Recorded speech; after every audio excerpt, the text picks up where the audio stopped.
Hi there, Kate Lemay again.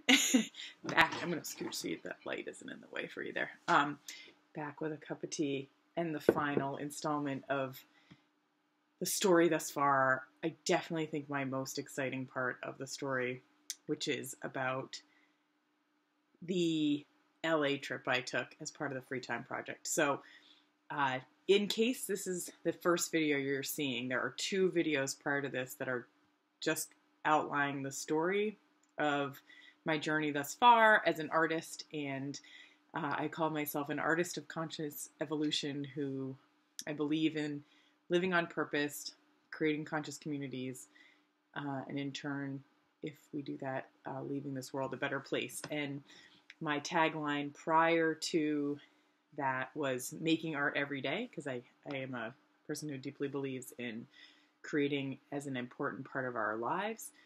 And I make small watercolor paintings, which you can see all my work and what I've done so far at katelemay.com. So really simple, and it's KATELEMAY.com. Okay. So hopefully you've seen the other two videos in my 5 years.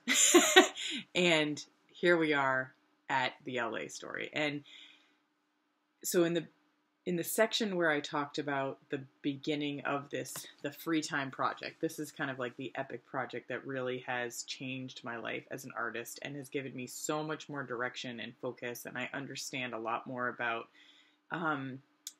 here's a quote.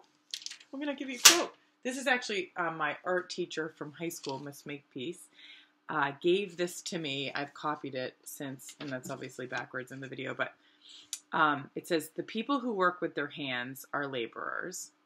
The people who work with their hands and their brains are craftspersons. The people who work with their hands, their brains, and their hearts are artists.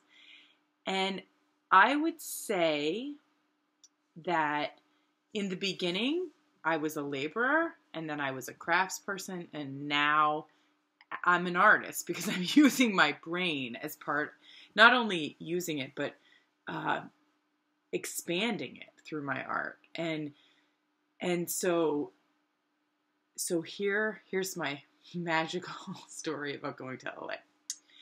So back in the last video, I was talking about how I knew that so these are like visions I was having, like moments in clarity in the bathroom or in the shower or when running or something like that. But I knew that I was going to have a big show on December 21st of 2012, and it was going to have a gala and a dance party. I mean, I had dreams about these things. So this was like in November. So November through April, it started getting clearer and clearer in November of 2011 and clearer until April when I started the show. But I knew this is what was going to happen. And I said to myself through this journey, I said, I'm not going to worry about how, I'm not going to worry about the details. Like, my only job is to make the art and to commit to this idea, and everything will fall into place. And because it was a project, not like a job someone was paying me to do, this is just for me. The only person holding me accountable was me. I was blogging about it, but I don't even think anyone was reading the blog. So I had, the rule was, make art every day as much as possible in your free time, and then enjoy the process and use the principles that you're learning about in your daily life. That was the gig. So all of a sudden it's October, and I'm an event planner, so in some portion of my life. And so I knew that we're starting to get into dangerous territory. Like, meaning I have nothing planned for a party. The art isn't done. It's not framed. Like, it was hitting me that I may have overcommitted to an idea in my mind. Like, perhaps I was wrong. It's happened. So I typed up this, like, not kidding you, 3 single-spaced marketing page plan. I mean, and it had social media strategies, and it was crazy. It was crazy. It was insane. And I met with my friend Kim Grace, the same beautiful woman who's been showing up throughout this story. And we sat for coffee, and I'm, obviously slightly manic and excited and passionate all the time. So God love Kim for always putting up with this side of me. So I sit down and I said, Kim, I came up with the greatest plan last night, and this is what I'm going to do to market this show, and blah, blah, blah. And I was like, blah, like crazy excited.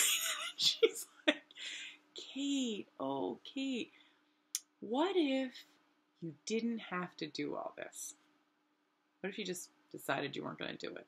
And I was like, oh my God, that would be so much better, because honestly, the only way I could have executed on that plan was if I had actually not slept for 3 months, like legitimately no sleep. And I was like, oh, I guess I don't have to do this. I can say I'm not going to I could like go back on my word, you know? So I go home that night and on my blog, I'm like, I am not going to do this show. I'm going to go back on my word, and I'm going to retract that I had this vision, and I'm going to say that it doesn't matter and the vision is changing and blah, blah, blah. So at that time, I was taking a teleclass through the Shift Network with a woman. She's like 80. At this time, she was 83 years old or 82 or something. And her name is Barbara Marx Hubbard. And Barbara studied with, or was friends with, Buckminster Fuller. She ran for the vice presidency somewhere in the 80s. She's a fascinating woman. Let me just tell you that. So I was taking a course with her, which I had bargained to take because I had no, I mean, I'm a not-for-profit camp director who supports my family pretty much independently. My husband definitely assists in that. Doesn't assist. He operates a huge section of our life that I could not do without having a husband that committed to helping. But financially, most of the money coming into my family right now is from me. So I didn't have, this course was almost $1,000 to take. But the thing about it was that every time I heard Barbara Marx Hubbard speak, I felt like everything was talking to me. And I mean, and I can say that about a lot of things. Most people know me. I like a lot of courses. I'm totally willing to be taught. I love life coaching. Like, I love learning. But Barbara would do these, like, I just find her courses, like just general talks online. And she had this meditation that I listened to. And I felt like when I would listen to her, I'd usually listen to her through my phone on my bed, and I felt like my heart was like swirling out of my chest, and I was like, this is all the information you need to hear about. So this is the name of the course. The course was called Agents of Conscious Evolution, the ACE training. Okay, so I call myself an artist of conscious evolution. It's not an accident. That's how I got the name. So taking this class with Barbara Marx Hubbard, and I just blogged about the fact that I'm not going to do the ta-da show of the 4,000 paintings altogether. That night, 2 days later, it was very quickly after I wrote the blog post. I honestly feel like it might have been the same evening. I get this email. And it's from the Shift Network, the people that are hosting this course through Barbara Marx Hubbard. And this is late. I mean, we're talking October. And they're like, we're having a huge event on December 21st, 2012. There's going to be a gala and a dance party. And all of these people are going to be there. Marianne Williamson, she wrote May Cause Miracles. She wrote books following the Course of Miracles. Jack Canfield, he's the author of Chicken Soup for the Soul, or one of the people that did Chicken for the Soul. Neil Donald Walsh, who wrote the book Conversations with God. Michael Beckwith, who was in The Secret, and runs the Agape Church in LA. Like, he's an incredible man.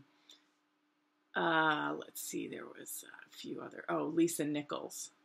She does some incredible writings on personal development. There's a bunch more. They'll come to me. But these were the people at the event. these were the people that I had been thinking about coming to my event. So I read this email and I was like, oh, I mean, everything in my body was like, you are going to that event. And I just explained to you my financial situation. And at that time, you know, I was in debt. I mean, with credit card debt. And, you know, I didn't have the money. I was in credit card debt so bad, all my credit cards were maxed out. Like, I had no money. And things in my home life were a bit rocky. And things are not good. You know, like I was saying as I was working through these processes, doing these paintings and the chakra paintings, like I was working on the insides a lot, but the exterior of everything was kind of shifting and changing, a lot of tumultuous times. So I run upstairs and I'm like, I think I really need to go to this thing in LA. And it was in LA. So I think I said that, of course, this is the LA story, but, and my husband's like, okay, like, we don't have any money. I mean, this is not good. This is not good. Plus, I have 2 small children, and this is Christmas time that I'm leaving, right? I'm like, I'm going to leave. So that night I posted on Facebook to some friends. I was like, I'm going to LA. If anybody wants to come with me, let me know. I really want somebody to come with me. If you want to come, this is going to be awesome. So I go driving to work the next day, and I call my sister Mishy, who Mishy has been so supportive and so amazing. She's like my best. I'm very, very lucky because she's like my best friend sister. And we're talking, and my drive, like, it has these parts where 2 parts in the road where the cell phone dies because there's no cell service. I drive about 45 minutes to work every day. So we just passed the part that dies, and I'm explaining this passionate story about how I have to get to LA, blah, blah, blah, blah, blah. And by the time I get to the other spot, so these 2 spots where the phone dies, my sister had already purchased my plane ticket for LA. So she's like, you're going. That's it. I'm buying you the ticket. So I was like, oh my God, thank you so much. So now I'm actually going. I don't have a ticket to the event yet, but I have a plane ticket to go. So later that day, in my desk drawer at home, I find a credit card I forgot I had. And it had a $10,000 limit on it. And so I bought my ticket to go to LA, and Lonnie Voivod, who is a dear friend of mine now, we knew each other, but not that well, you know, at this time. She was like, I'll go with you. So now I have a friend coming with me who, if you folks don't know Lonnie Voivod, she is a beautiful co-owner of a company called Epiphanies Inc. She is an ally in possibility who, in my life, has been somebody who has totally expanded my understanding of how important it is to be out there telling my story and to be not just, you know, keeping things on my computer and thinking that I'm going to be able to make a difference in the world that way. So she's, you know, social media is what we first knew each other around. And the more I've gotten to know her, the more I understand that it is so much bigger than that, but that is the platform that she helped me become comfortable with. And I would say absolutely the reason I'm making this video right now is because of her and her beautiful husband, Alan. So they are the company that is Epiphanies Inc. So anyways, so I get to go to LA with somebody who tells stories online for a living. That's what she does. So this is a pretty good partner to have in this journey. So, and she's wildly fun and extremely playful, which is exactly what I need. Because as much as you might think, oh, I'm so outgoing by making these videos, this is actually a way more comfortable way for me to do things than I'm actually pretty shy in public. I grew up, I mean, if you read my report cards from when I was younger, it was like kindergarten. Kate is painfully shy. Like, we're terrified for her. She's not going to be okay. So this is not a natural state. So it's great to have a buddy. So anyways, that made a huge difference in the trip. So anyways, now I'm going to LA. Got a ticket, thanks to my sister. Found a credit card. Thank you, Visa or whatever. And then, so we get on the plane and we go to LA. And again, I had no money. So everything I was doing was stressful. Like, how many paintings am I going to bring? Am I going to frame them or not? And so there was all this lead up time. I mean, a couple of weeks, because believe me, when I say, I think it was sometime in November. I could go look at the dates of all of this, but kind of shocking to me that I hadn't seen anything about the event prior. And I was watching these ticket sales, like they had 1,000 tickets for sale. And I'm thinking, like most things with that many celebrity names, like I run events. I'm thinking, that's going to be the easiest thing in the world to fill with that many celebrities attending. And the price was like $275, something ridiculous. So cheap, And, but the tickets just didn't sell that much. And I the whole thing was quite shocking, really. So Lonnie and I head out to LA, and, our plane was delayed, and then we made the best of it. We get to the hotel at like 2:30 in the morning, and they upgrade us to some magic room at the Marriott. I don't know if you guys know this, but a lot of hotels have magic rooms for wealthy people that you get to go to the hotel, and then you at any time can go to these magic rooms, and they have free food and Starbucks coffee all the time, sodas and stuff. Like, awesome. Like, so that's like a $400 perk. Plus this chick upgraded us to free breakfasts. Like at the, well, I guess that was part of that magic room. We didn't realize it. So we were going downstairs to the fancy restaurant, but she ended up comping those anyway. So I don't know how this happened, but this is part of the magic. Lonnie did her beautiful smiley thing where she just is so friendly to everybody. And this chick at the desk was like, here, we're going to give you this to you guys. And I'm like, what? So that was awesome, right? And then we get there, and I forgot to tell the little part where this is kind of important. So before we get there, I emailed the guy in charge. His name is Stephen Dinan. And I'm like, dear Mr. Dinan, I'm this artist from New Hampshire. I've been on this journey where I'm making these chakra paintings, and I really feel called that this art is supposed to be hanging at your event.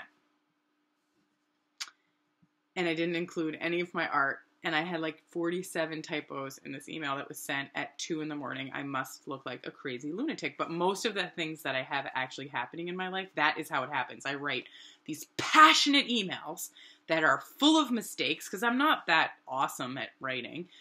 And I get response, so I think some of the stuff about, it has to be so polished and blah, blah, blah. I don't think so. I think true, authentic passion reads so much bigger than that. So anyway, Steve Diamond emails me back. He's like 2 sentences, but he's like, okay, could you send me some of your art? Like, I was like, oh my God, I forgot to do that. Yeah. So then this is the best. The next thing I sent him is this, like, I'm not kidding you. Mac has this feature back in the old Macs that was like, make a comic book. So I made a comic book. Like it was like, thought bubble, picture of my face, thought bubble. I think Kate Lemay's art should be at your event. Cause I'm like, dude, the dude's really busy. I have to communicate in pictures and quickly. So I send this like ridiculous thing. I mean, in hindsight, at the moment, I thought it was brilliant, right? Same with the email, but in hindsight, they're like terrible. There's these ridiculous things. So he's like 2 sentences back, like, I'm not sure what we can do because we're not really displaying any art at the event. However, since you're already going, when you show up, why don't you check in with me and we'll see what we can do. So what do I hear? Yes. I'm thinking, yes! Like, I am in. Like, this is all I'm thinking. I'm not thinking, oh, I got a rejection. Like, I'm definitely like, I am figuring this out. It's going to happen. So, we get to LA. We get the upgrade in the hotel. And we came a few days early because in my mind, I'm setting up a giant art show that hadn't been approved yet. But that's what I thought was happening. So we get there. And I go to the reception. Oh yeah, one more little thing. Sorry. Before I get there. At this time, I had just recently begun to see I don't know, this might weird people out, but she's made a huge impact in my life. So I'm just going to say it. I see a healer, and I've seen one for 2 years now. She is a plant spirit medicine healer. And at that time I had maybe only seen her 3 times. And she said to me, if you begin to become undone, I love that phrasing, go into a body of water like a bathtub or a pool and float like a yellow pond lily. And it wasn't just a pond lily, it was a yellow pond lily. And I was like, okay. And undone, I'm a person that has anxiety. I'm so much better now. Like, I almost hesitate in saying that, but in my life, like, that was a huge part of my life, was just dealing with anxiety, meaning worry. I get cold sores. My stomach's a mess all the time. Like, I had a lot of trouble with worry. So most people can relate to that. Not all, but, people do many things to overcome that. And so we get to the Agape Center, which is where this event was being held. And we had showed up a few days early because, of course, I think I'm hanging up a giant art show. And I get there and we go to the office, and in the office on the wall is a giant painting of a yellow pond lily. And I'm like, awesome! We're in the right place, right? So we go into the sanctuary, like the place where they do all the services, and on every wall over this whole place is giant chakra paintings. I couldn't make this up. This is true. And then on one wall in the back is a picture of all of our greatest leaders. So Jesus, Muhammad, Nelson Mandela, Mother Teresa. It was just stunning, right? So all these beautiful peace leaders, and then huge chakra paintings all over the hall. So initially I had thought, I'm going to hang up all my art in the hall. But honestly, it was full of chakras. So I'm like, I can't, I just don't feel right. Like, honestly, this dude's been doing this way longer than me. This is their sanctuary. Like, it's probably not going to be cool that I hang my art up. So we go to the reception area and we're like, hi, my name's Kate Lemay. I'm from New Hampshire. I have this art. I'm supposed to talk to Stephen Dinan about putting it up. Now, I think I did earlier mention the quality of, and and for some people, you have no idea the names that I'm talking about. For the people that do, these are like major celebrities, right? At this event. Of course, Barbara Marx Hubbard, this is her event. So, she's there as well. So this dude is responsible for all these things and this whole big 24-hour, 2-day, so 48-hour telecast for millions of people around the world. So everything was being broadcast all over the world. And the TV network was taking bits of film from all over the world for all these ceremonies that were being performed. And the logistics are mind-blowing. So this dude does not have time to talk to me, right? And I'm like, I flew all the way from New Hampshire with a bag of art. The whole reason I'm here is because this is supposed to be on the wall, right? And I can't, everybody I talk to is like, sorry, we can't make that decision. You have to talk to Steve Dinan. And yet I can't get a hold of Steve Dinan. So then the reception, so we made friends with everywhere. We just like, I'm like, hi, I told, very friendly. So everybody knows who I am now at this point, like the janitors and the people like me, just regular people.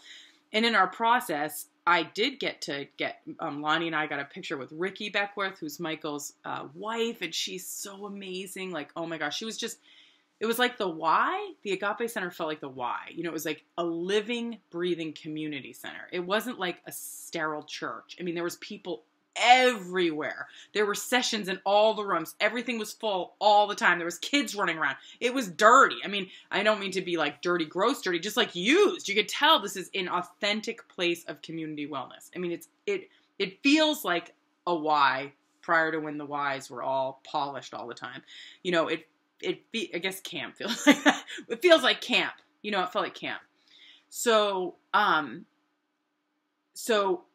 standing in the hallway, and the receptionist comes out. She goes, okay, I just found out that Steve Dinan is going to be coming through this hallway in a couple minutes with some of his organizer people. So go sit right at this bench. And she like drugged me outside and sat me down. And she said, when he passes by, grab him. And I was like, okay. But when he passed by, like, I was so nervous and so scared. I like looked at him and I like tried to be like, hi, you know, but I couldn't get his attention. And I felt like a total jerk, you know. I was like, oh, I'm such a jerk, you know.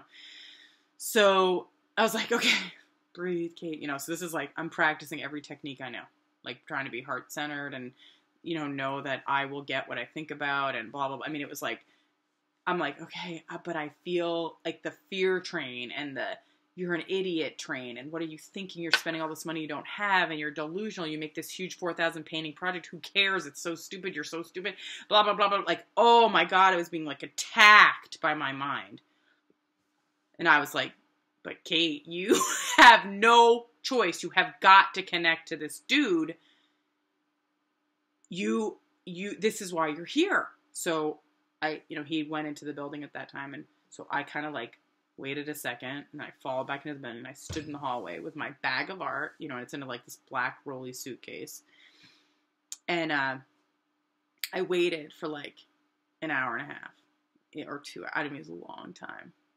You know, janitors are like, what you doing? And I'm like, you know, everybody's like talking to me like, hi, you know, so nice, but like, what are you doing? You know, well, I'm just waiting to talk to Steve Dinan about my art, blah, blah, blah. So he walks by and I'm like, you know, now I've been waiting for 2 hours. So I'm definitely like, I'm going to at least get his attention, right? So I'm like, excuse me. Hi, Steven. My name's Kate Lemay. I'm that, you know, I'm sure I used the phrase, I'm that crazy artist from New Hampshire that had emailed you. And I'd really like to see if it's possible for me to get my art on the wall. And he was like, oh yeah. I'll have my people connect to your people, you know, whatever. And I'm like, I don't have any people. Like, okay, yeah, okay, you know, yep, okay. Like, so he just keeps walking. I'm like, fudge, you know, like, I'm from New Hampshire with a suitcase of art and you're not talking to me and I don't know what to do. Like, you believe in all this stuff. It's what you're launching this whole summit on. Like, if everything everybody says about all this stuff is true, then this is what I'm doing. I'm doing it in real life. Everybody has a story like this and you're treating me like a speck of dirt, which I am, right? Like we all are. So nothing happens. And I leave and I get a taxi. And at this point, I mean, I have no money. So every taxi back and forth from the hotel is money I don't have. And everything we do is money I don't have, right? And I'm worried about it the whole time. So I leave and I'm pissed. You know, I'm like in a bad mood because I'm like, I came all the way out here and I'm an idiot and I can't figure this out and this sucks. So, and it's now very apparent to me that nothing is happening. Like there is no chance for me to sell art and make the money back, which is what I was hoping for. Or there is no table where I can paint during the event, which was like my dream, you know? So this is all starting to become very clear to me that I'm involved in a very huge event that people have been planning for eons of time, although you wouldn't know it by their marketing, just for the record. And I'm this like nobody, right? So I go back to the hotel and Lonnie is having a blast of a time because she used to live in the area and is seeing her friends. She's having fun. She's like, I don't know. Everything's great. It's fine, Kate. It'll be fine. Everything's gonna be great. And I'm like, no, it's not gonna be fine. You know, like this, I'm insane. I've lost my mind. So I go to bed and the next day, and I think in here, I got to visit with one of my mastermind colleagues and I'd had like no sleep for 2 days straight. I was so tired because we'd flown, but didn't really get sleep and I couldn't sleep. And it was really great to see him, although we haven't talked much since then. I'm sure I was terrible as a friend to meet, because I literally like was bobbling because I just was so tired, you know? And, so that was cool. And then, and he took me around and I like visited out. So it was nice. Like that was nice. But at this point, like there's no big ta-da because nothing is happening, you know? And so the next morning I wake up and Lonnie and I go down to our, what we think is the free breakfast downstairs. And it was awesome. I'm not going to lie. Like avocados and salmon every day. Like, it was beautiful, beautiful food. And, she's like, and you know, she's probably going to mock me for saying this way, but she was like, well, Kate, why don't you just, you know, because I was like, I gotta go to the bathroom. I'm like, wow, cranky, so cranky, you know, and she's like, why don't you go to the bathroom and see what you see? Like, what magic symbols appear? And I was kind of like pissed. Like, I was like, you don't understand, Lonnie. Like, I'm mad right now, you know? And she was like, I get it. Just go see what you see, right? So I go to the bathroom and I'm all like stamping to the bathroom, kind of cranky. And when I get to the bathroom, I see this painting of a hummingbird. And I'm like, hummingbird. I see the hummingbird. And I'm mad that I'm seeing the hummingbird and actually noticing the hummingbird and noticing that I'm supposed to notice the freaking hummingbird. And whatever. So I go to the bathroom, come back, and I'm like, crabby that I'm making this assumption. Sit down. And she says, so what did you see? And I was like, well, I saw a hummingbird painting, rah, right? She's like, okay, well, I'm going to go see my friend. I'll see you later. You're okay, right? And I'm like, yeah, I'm okay. Like, so not okay. So off she goes. And then I remember the bit of advice I was given by my friend Julie, who is the person I work with plant spirit medicine. And she had said, remember, go float in the water like a yellow pond lily, right? So I'm like, well, nothing is working. So I'm going to go find the pool and float like a yellow pond lily until I feel better. That's it. And then I did. Like, I got my bathing suit on. I found it was like on the 8th floor on a roof. And it was beautiful outside because it was LA and it's December. So, you know, I mean, I hadn't been really outside that much. And I floated like a yellow pond lily for about a half an hour. And there was this old dude there on the lounge. Like, he was like he was like loving life. And I'm sure he was like, what is she doing? You know, because I wasn't swimming. I was floating like a yellow pond lily. For real. So then I feel better. You know, I start to feel better. I start to relax and I start to be like, you know what? It doesn't matter, Kate. None of it matters. None of it. You are on a journey. This is not something you can control. Let it go. So I went in, I got my iPhone, and I put in my earbuds and I started listening to the purple chakra music I had, like, for the crown, because I hadn't finished the paintings yet for the crown chakra. So I was like, well, I better finish them, because if I'm going to show this thing, I need to have pieces. So I was reading my book, my book by this woman I studied. Hold on a second.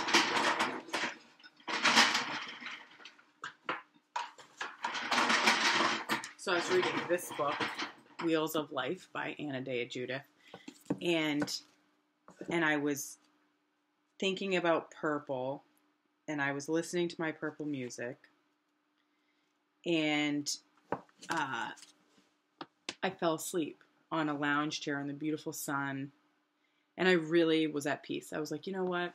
It doesn't matter. Like, I am not in control. I surrender. This is what the journey's about. And this was the most, like, anxiety I've had in a while, right? Like, noticeable. And so I fell asleep, and all of a sudden the phone rang while I was asleep. And it was the agent, the person in charge of production for the Shift Network. And she was like, hi, my name's so-and-so. And actually, let me just see if I can find the note, because I was reading this book when it happened. I'd be psyched if I could find it. Anyway, so she's like, someone told me that I need to get in touch with you about your art. And you can kind of tell. Oh, there it is. I found the note. This is awesome. Okay, you probably can't see it, but see there? Her name was Dawn Ferry. Dawn Ferry in the reception area, but that actually wasn't her name. I wrote it down wrong. And she said, just text me some pictures of your art so we understand what you're doing. And I was like, okay. But my phone wouldn't text to her phone. I could not get the pictures to send. And I'm like, oh my God, right? So I was like, well, what am I being called to do? Get in a taxi and go back to the place. And again, remember I described my financial situation. So like $25, it was a lot of money for me. I was like, I don't care. It doesn't matter. I've done all this. I've gone this far. I am not bailing now, you know? So I get in the taxi. And I start walking around, and I walk into like a movie set where they're filming with these huge screens. I mean, it is, and they're all the famous people, like all the famous, you know, all the people that I'm like, wow, they're so and so, and there's like they're all there, right? And I'm like, hi, I'm looking for Dawn Ferry or something like that. I don't know her name really, but I think it's this, and I'm an artist, and I'm supposed to put my art up, whatever. So I get I get kind of like. People were kind of like, what are you doing here? Da, da, da. And I'm like, I don't know, you know. So I kept like walking out trying to find this chick. And eventually I found her. And she was like, you know, very calm for a person running that much. And of course I mentioned, I was like, oh, I kind of handle events too. Like, you seem really calm for doing so much. And she's like, well, I meditate. I was like, of course, right? So we start talking. And when I was meditating at the pool, this idea came to me that where my art was supposed to be was in the meditation healing room. And my friend Lonnie, who handles, you know, things about people knowing about you and such, was just like, you need to be in the VIP room, right? Like that would be a good, like VIP, you should say VIP room, like if someone asks you where you want to be. So Dawn, or whatever her name was, says, you know, we're walking now. She's like on the go, right? And I'm just like tagging along. And you can kind of tell, she was so polite and wicked, wicked nice, but you could kind of tell that this little added extra thing at the very end was a pain in the ass. And it was just like, she was kind of like, well, I'd rather not deal with this, you know? And I get it. I totally get it. I'm like, I wouldn't want to deal with this either, except I have to. This is my thing, you know? So I'm like, trying to not be a pain and yet trying to at least get somewhere about my idea. And I was like, VIP room. And she was like, you know, and then I was like, how about the meditation and healing room? And she was like, excellent. Yes. The person in charge of that is Steve Downing's wife. And I can't give you permission to say that we can do it, but you can talk to her and see if she'll say yes. And I was like, great. Where do I go? So I start walking around.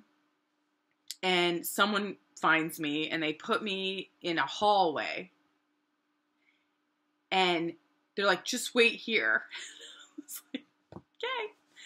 Another hour and a half goes by or whatnot. And finally someone walks by that's like part of this thing. And they're like, excuse me, do you need help? Can I help you? And I was like, hi, you know, because now I've been waiting another, a long enough time that, you know, like the minute someone says hello to you, you like lay it out there as fast as you can to try to get to who the next person is that you need to talk to.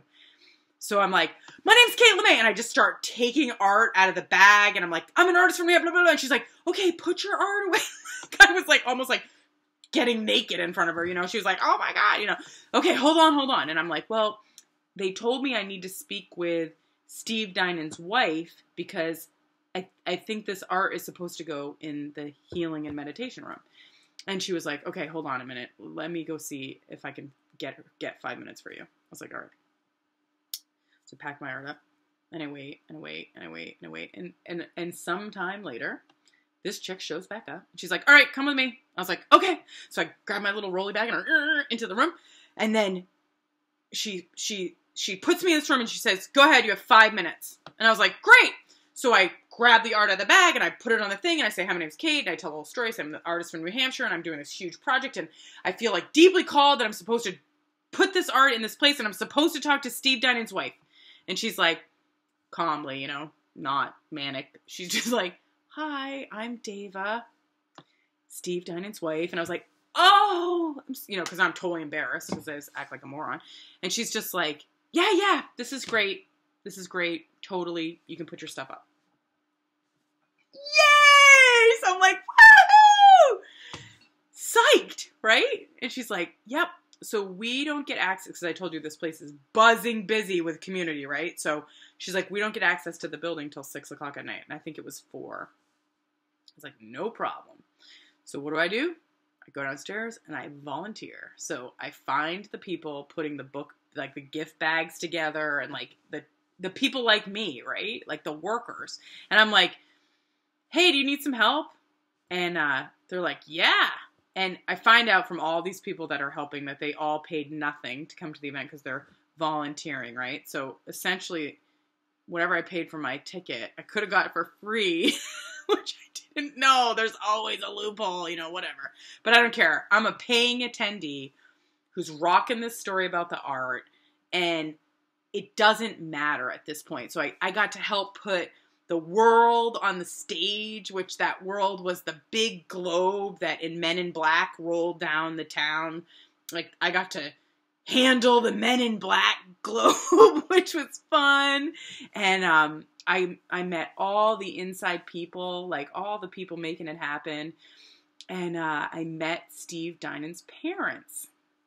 So we're in the room, and I'm like, you know, I kind of worked really hard. Like, I think I ended up working because they were like, oh, you can get in at 6, and then we couldn't get in till 8. So I gave them some good labor, and lugging like bags of books up the stairs into this other room, like 3 flights of stairs. It was like a lot. Like, I was sweating.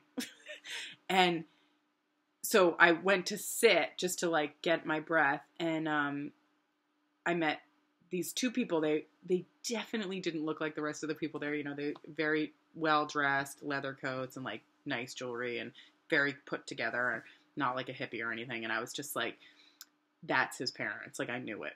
And I was like, hi, you know, and they're like, hi. And I was like, are you guys Steve Dinan's parents? And they're like, we are. I was like, oh, you must be so proud of him. Like, this is such a big deal, blah, blah, blah, blah, blah. You know, and I did happen to throw in there that I was like, why isn't Alanis Morissette here? Because she should be here. And they were like, actually, he did reach out to her, but she couldn't come or didn't come or whatever. So, and zoop to today, Alanis Morissette did a course with the Shift Network not recently. So I was kind of maybe a little bit excited that perhaps I helped plant that seed a little deeper into the family. But anyways, so we get talking. I mean, we talked, I can talk, obviously. So we talked for a good amount of time. It was a wonderful conversation. Everybody now is like, I'm the shocker artist from New Hampshire. Like, this is what people are calling me. Great. So I go in and I hang up my art, and I essentially just taped the art, and I'll just show you really quickly. Like, so this is like what the art, it's in a bag, and it's got, you know, it's just simple, right? I didn't bring glass frames because I'd had a dream that all the frames broke. So after I'd packed the entire suitcase of like 90 pounds worth of art, I switched to just bringing in like, you know, boxes of art. So I tape these plastic bagged art pieces to the wall in this room. And when we get in there, so my friend Lonnie met me back and helped me get the show up. And, or she maybe didn't, I think she came the next day, but so she didn't get to see it hung up. But anyways, I get into this room and it's like, no kidding, like a teen center in the Y. So not that exciting. It's gross. Like, the furniture's gross, and it's just been, it is a well-used teen center in a community center. And there's these beautiful women in there. I mean, stunning from head to toe, physically, inside, like just beautiful, beautiful people. So Dava, the Steve Dinan's wife, was there, and this, I can't remember all their names, but they, you know, they were all like goddesses, like actually had gone through like goddess school, and it was just cool. You know, like I don't really hang in this realm that often. And so everything we did, like like in the very beginning, we stopped and sat in a circle. And this was probably my favorite thing of the entire event, was this one. There's these couple moments with these women where we prayed together. So we like held hands and sang and we prayed. And I don't do that often, you know, and some people, they do that all the time, and you are so lucky if that's the case. But I don't, and I felt awkward. Like, I felt awkward opening my mouth, like, even to sing a song. Like, I don't do that. So I was, like, kind of out of my element there, but very much appreciating that they included me, because this was their sacred room.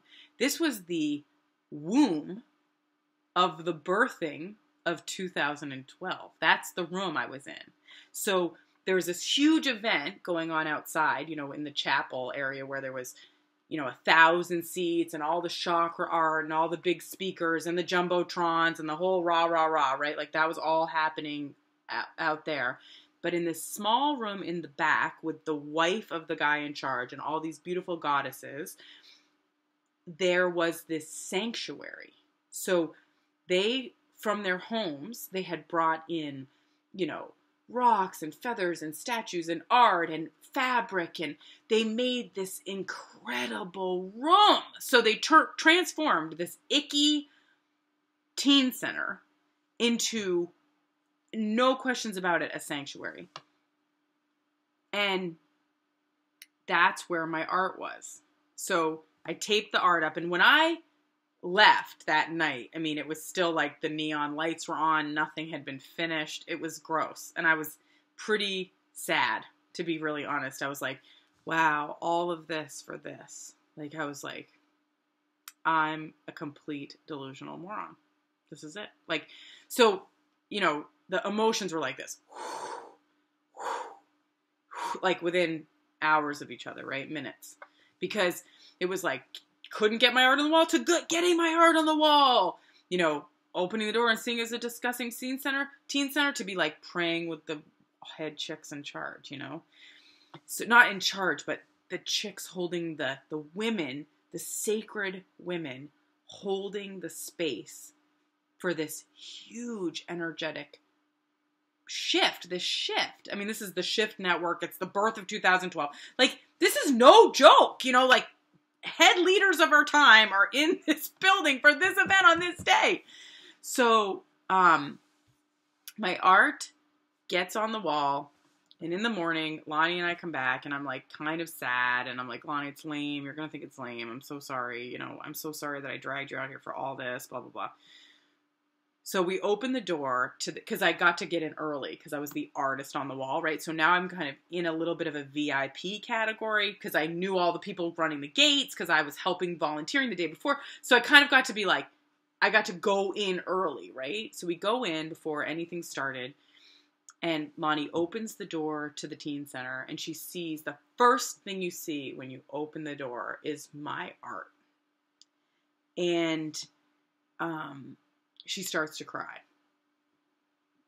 I was like, okay, it's good enough, right? It's just plastic bags of art taped on the wall. It's nothing fancy. But underneath it was the altar for praying. And on the right side of it was the intention wall. So people were writing their intentions for the event. And then in the middle of the room was like this giant, beautiful, like, circle altar with fabric and things, and people would sit and do the different things that were happening throughout the day. So once we saw that, I kind of like all of my worries let go. And this was like December 21st. This was the day, right? So I kind of like wore a dress, and I put glitter in my hair, and I hate fancy headband, or makeup, which I never ever do, you know. It was kind of a big deal for me that day. And so I'm breathing now, and I'm like, you know what? We prayed with the women again that morning to kind of set the intention for the day. Like, I got to be in the room with these women. Like, I felt so honored, and so did Lonnie. She got to pray. We all got to be together. And it really, I mean, in hindsight, I'm thinking, like, how did I end up in that room, right? Like, I did not deserve to. I have not spent 27 of my years in a commune, you know, committing to being like this. This is, you know, I'm like, it's a fluke. I'm in the room.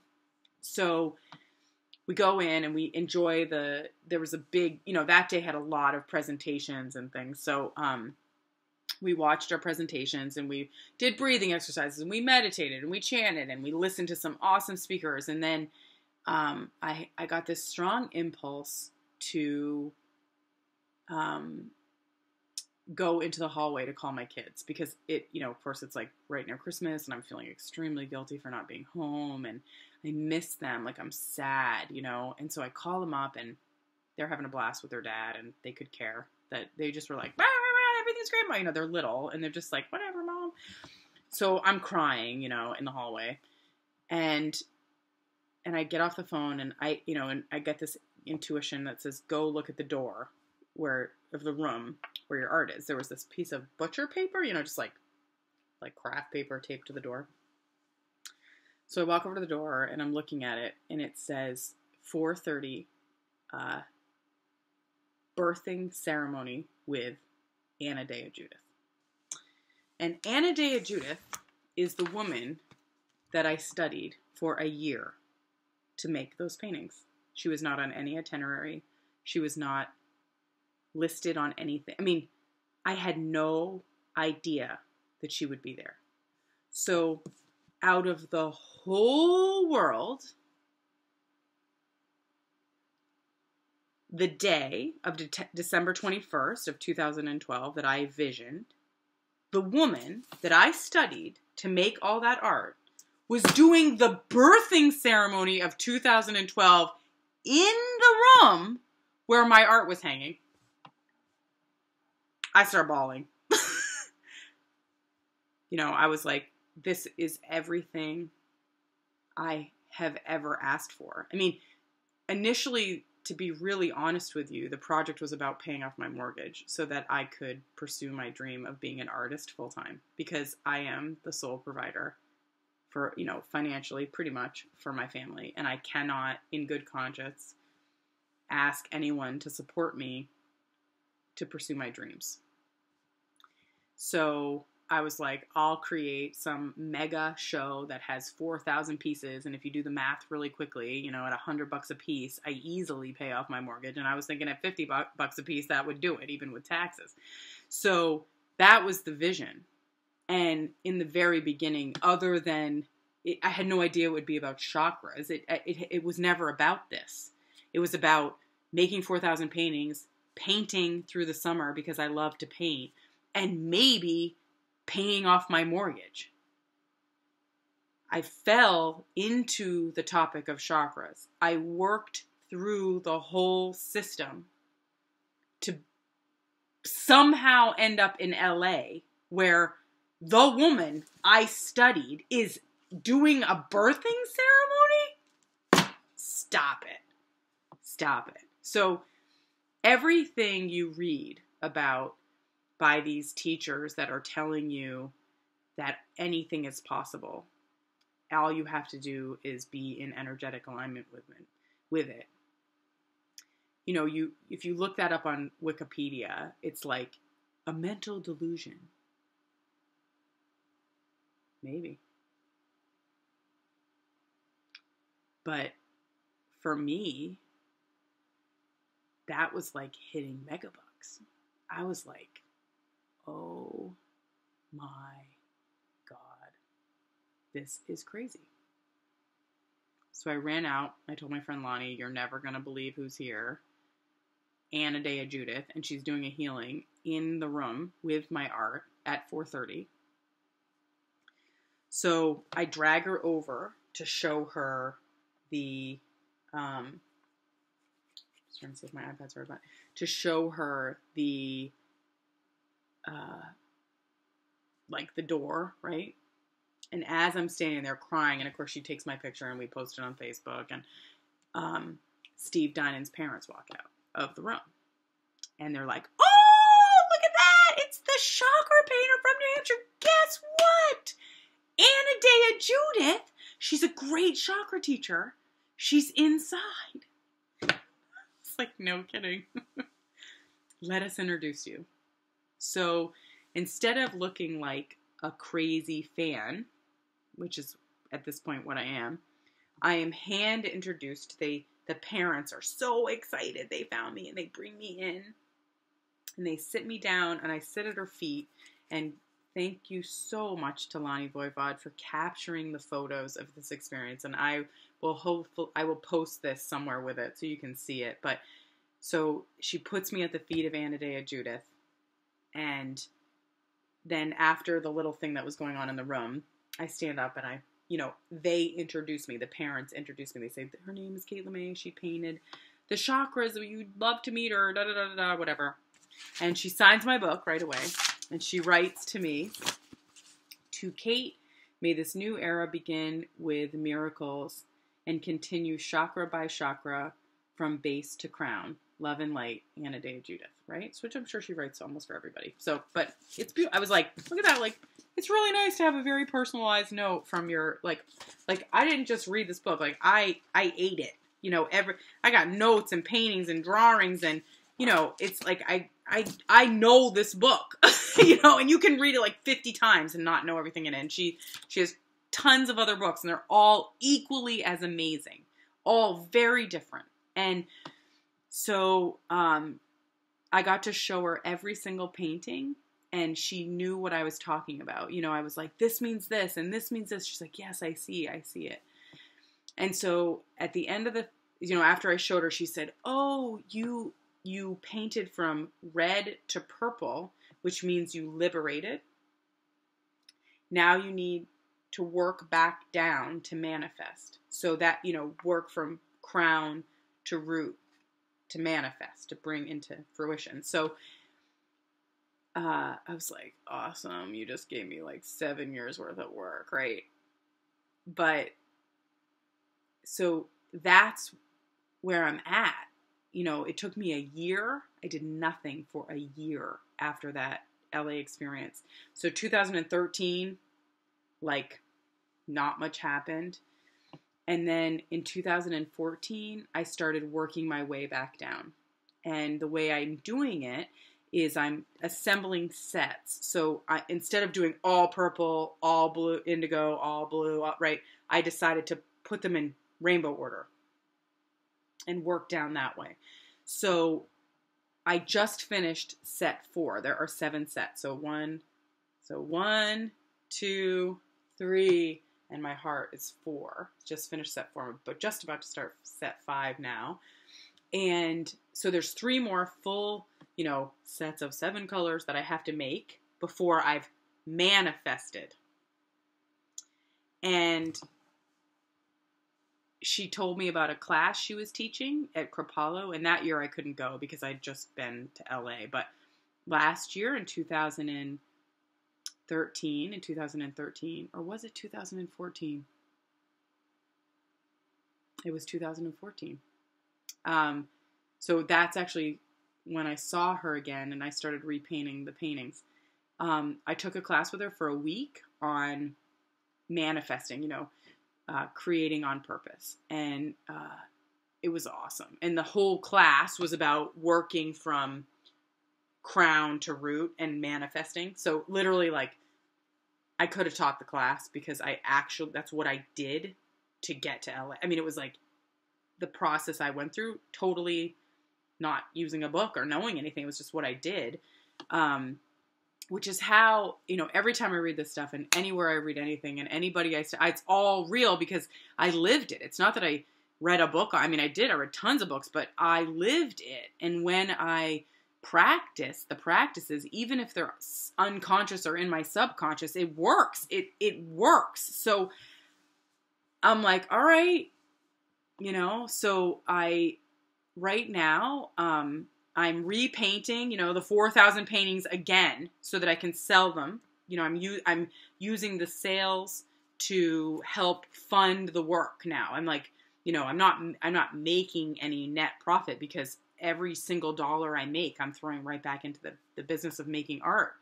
And I did hear, so is it George Lucas, the guy that did Star Wars? I hope that's George Lucas. I'll be like a dummy. But I heard this awesome interview one time with him where he tells a story how you know, the first Star Wars that he made, when it was successful, he was like, sweet, because he knew he could fund the rest of his films. And that the only reason he wanted to make money was so he could make bigger art. And I was like, yeah, that's why I want to make money. It's got, you know, I don't care about what most people I know care about. Like, it's nice to have a car that runs and has heat. It's nice. It's nice to have a home. I'm really, really, really grateful, but it's not some luxurious palace.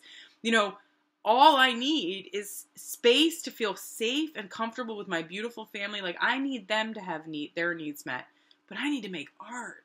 So in my home here, you know, my upstairs is our living quarters, but the whole floor is my art studio. So I have half the house. That was the deal, you know, because this is what I need.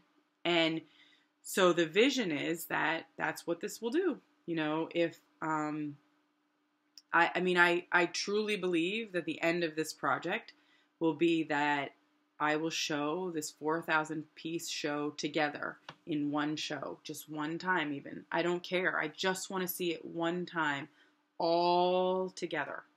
Because if you've listened this far, then I'm going to explain this one little part, which is what my art is really, really about, which is that the micro is the macro. So these are the littlest, look how little these paintings, they're so little, you know, they're just little paintings. And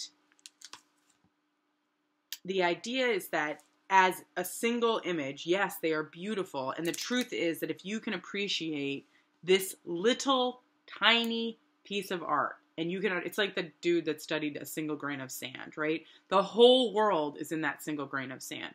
The whole world lives in this teeny little painting. And your level of appreciation for it, or the depth of what you can see in it, is all about your ability to look. You know, how deep do you want to look? So as a singular image, they hold up. But together,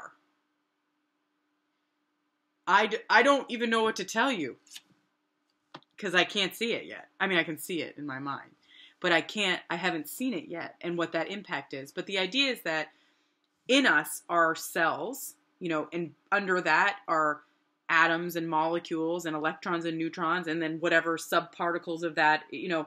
So all the way down to quantum physics is the smallest thing. And then it all creates a body and organs and all the things that happen in us. And then we are like little cells that are part of a bigger community that start to make up a whole. And that's the same thing as our time. So what we do in every moment of our day is what makes up our minutes and our hours and our weeks and our months and our years and our life.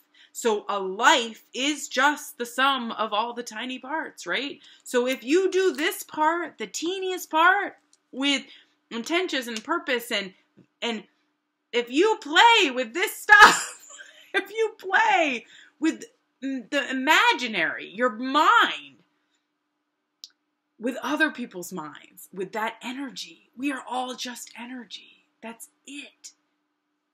Table, energy. Body, energy. Cells, energy. Thought, energy. So if we're all just energy, what is stopping us from making this world a better place? Nothing. The only thing we haven't done is think it out yet. Because our thoughts, that's how we make reality. You know, people used to think it was okay to treat humans differently based on skin color or gender or ability. And, you know, and I know that it's not perfect, but we've gotten better. And I think we can be better. And I think we live in a world where it is insane to kill somebody over something imaginary like God. That's insane.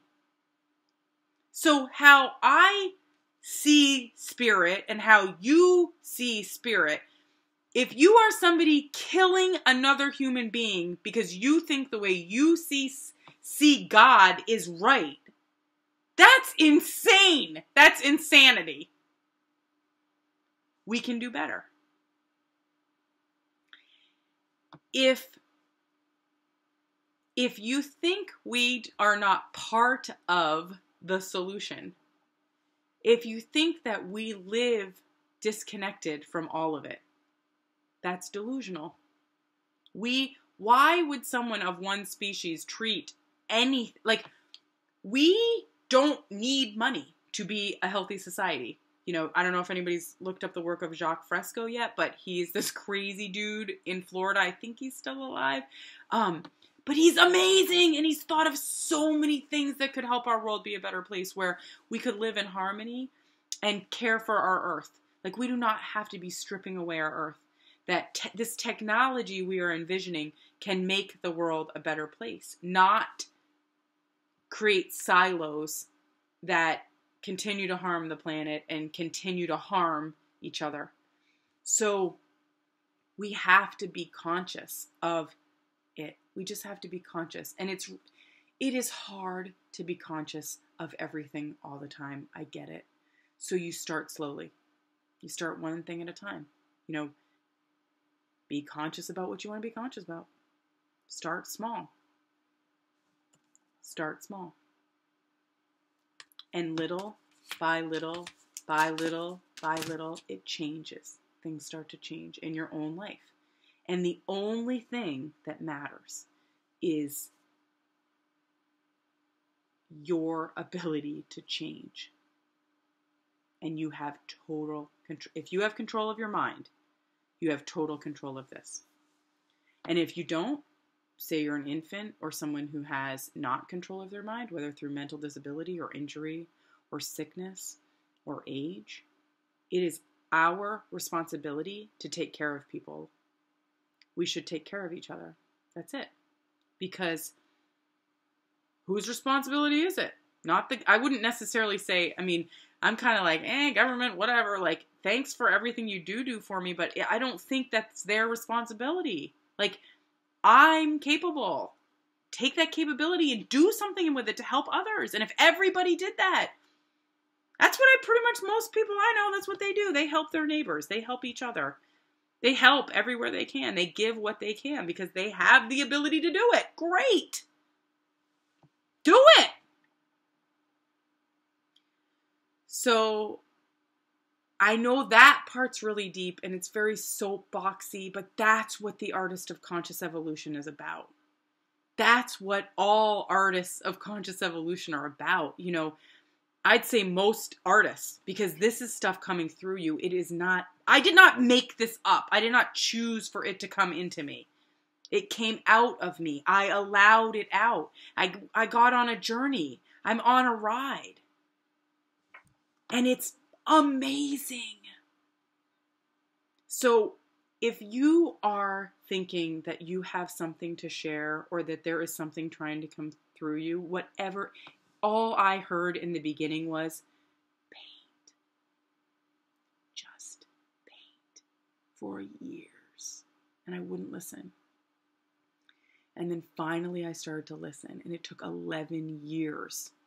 11 years for me to start to hear something that was beyond a craft person. Right? And here I am. So I'm not some super huge human. I'm just this chick in her basement with 2 beautiful children, a wife, and a job. I work for the YMCA. You could not work for a better company.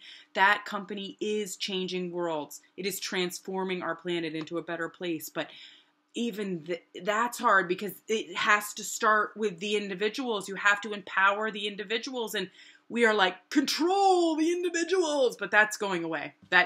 It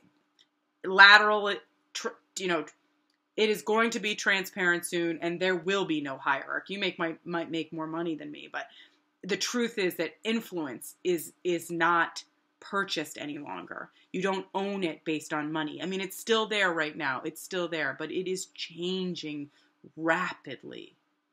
And I hope that in my lifetime, I see things that matter becoming more important than today's top trend on Twitter, which is, about a dress And I mentioned it, right? Like, I actually mentioned it in this. But there's this dress thing going on, and I'm like, this is blowing my mind. You know, like, is it important? No, it is not important. It is not important. But who cares? It's what we're paying attention to. So, this is a really long post. It's 1 hour and almost clear in 10 minutes. But if you listen this long, the way, if you are interested or want to help in my pursuit of this journey, the way you do it is you buy art from me and you buy jewelry from me and you support this cause. And I keep saying to people like, I'm going to make that art worth money for you. So it's like investing in the stock market. If you believe in this and what I am telling you, you're going to be smart to buy my art now. But I don't care. Like, it is what it is. I have a lot of people that own Kate Lemay work. A lot. I mean, I have sold and given away thousands of pieces of art. And now I make jewelry. So, you know, person by person, I meet the most, I think, so many people that have passion like this inside. Sometimes it's really quiet, but sometimes it's pretty loud. And when I meet those people, we're like, bah, bah, bah, bah, bah, you can't shut us up. We're so excited. But thank you for listening. If you've listened this long, you are awesome. And I look forward to hearing the end of my own story, because it is definitely not over, and I'm certainly enjoying it for all it's worth. So the light in me sees the light in you, and I ask you to live on purpose, create conscious communities, and leave this world a better place.